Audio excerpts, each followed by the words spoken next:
differentiation, right? Differentiation can be used to determine the gradient of a line of a curve at a particular point, or finding the coordinates of the turning points on the curve, as well as the nature of the turning points. So this time around we are told a curve is an equation y is equal to x cubed minus 12x. Find the gradient of the curve at the point, right? So we need to find the gradient function, right? We get the gradient function by differentiating, finding dy dx. Okay, so I'm going to find dy dx. Dx is equal to 3x squared minus 12. Yeah, we call this the gradient function. This is the gradient function. So what it means is that now we need to substitute 1 for x, right? So that means we have 3 open bracket 1 squared here minus 12. So this will be 3 times 1 minus 12. This gives us 3 minus 12. So that means at that particular point dy dx is equal to minus 9. So that's the gradient when on that particular point. So that's minus 9 there. It's quite simple. Each time you're finding the gradient. And oh, by the way, when you're differentiating, you drop the power, and then yeah, if you have x to the power n, y is equal to x to the power n, right? When you're finding dy dx, you say n, you drop the power, and then you subtract 1 from the power. That's how we differentiate, in case you had forgotten. So just dropped 2 there, 3, and then subtracted 3 minus 1. I got that. All right, now let's move on to the next one. Find the coordinates of the turning points of the curve, right? At a turning point, right? At a turning point,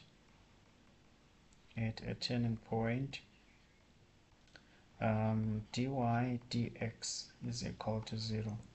The gradient at any turning point is equal to 0, because we'll be having a horizontal line there at that particular point, so there'll be no gradient or any slope there.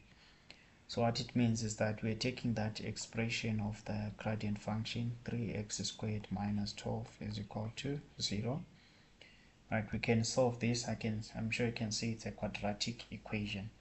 So there are many ways of solving a quadratic equation. This time around I'm just going to move 12 to the other side, because I'm seeing something interesting here. Divide by 3, then I have x squared is equal to 4. Insert your square root, plus or minus there. So x is equal to plus or minus 2. Okay, so we go back to the original function, right? We're told that y is equal to x cubed minus 12x. So when x is equal to positive 2, when x is equal to 2, it means that y is equal to 2 cubed minus 2 times 12 times 2, which is 8 minus 24. This gives us minus 16. That means we're having 2 and negative 16 here, right? And then maybe I'll use this space down here, right? When x is equal to negative 2, then we have y is equal to minus 2 cubed minus 12 times negative 2 there. So this gives us minus 8 plus 24. This will be positive 16. So that means you have negative 2 here and 16. By the way, this question can also ask you to find the nature of the turning points.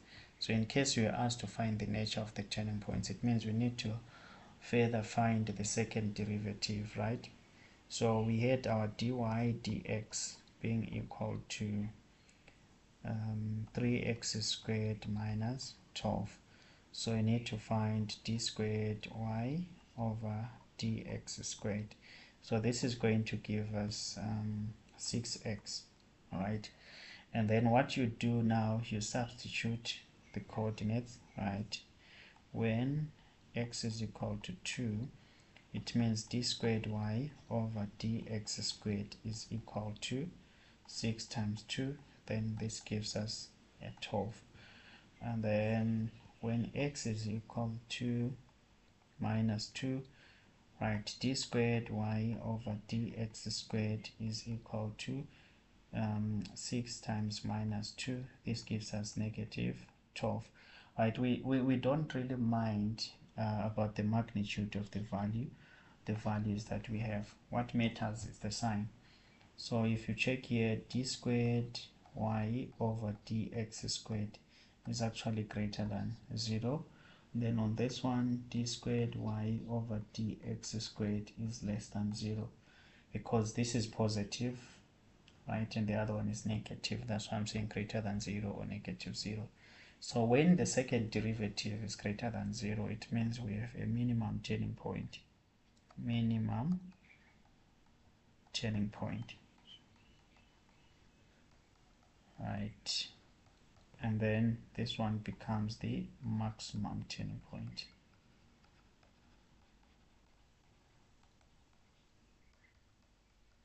Right, in case the question was going to ask you the nature of the turning